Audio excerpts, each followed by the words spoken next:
Après avoir testé plusieurs recettes de pâtes à la carbonara, je vous montre ma meilleure version et ce en seulement 3 minutes. On va commencer par mettre de l'eau à bouillir et quand l'eau est bien frémissante, on va venir ajouter nos pâtes. Alors vous pouvez utiliser tagliatelle ou spaghetti, moi j'ai opté pour des tagliatelles. On va les porter à ébullition pendant 10 minutes.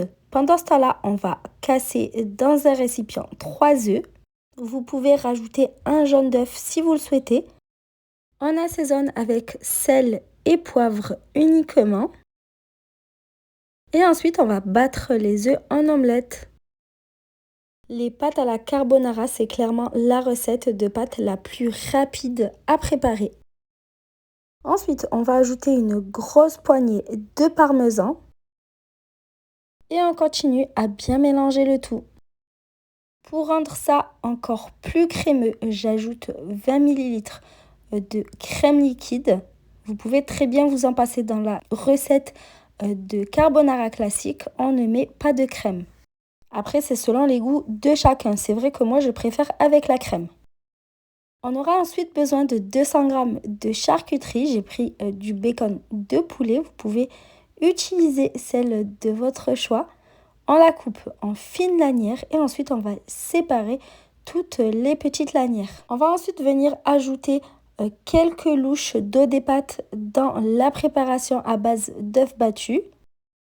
On mélange bien en même temps pour éviter que ça cuise les œufs puisque l'eau des pâtes est quand même assez chaude.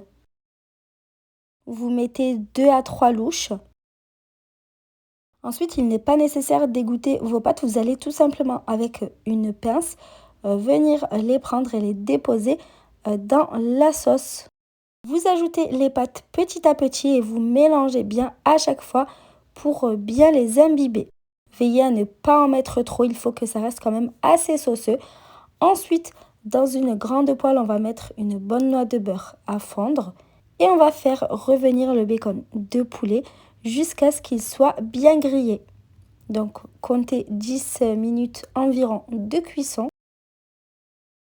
On va ensuite baisser le feu au minimum et on va verser les pâtes à l'intérieur en remuant bien pour éviter que les œufs cuisent. Vous ne laissez pas beaucoup sur le feu, seulement 1 minute le temps de bien tout mélanger et vous retirez immédiatement. Il ne vous restera plus qu'à déguster avec un jaune d'œuf coulant au centre, c'est un pur régal.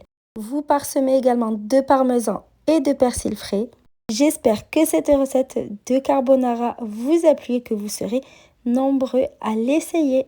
À bientôt!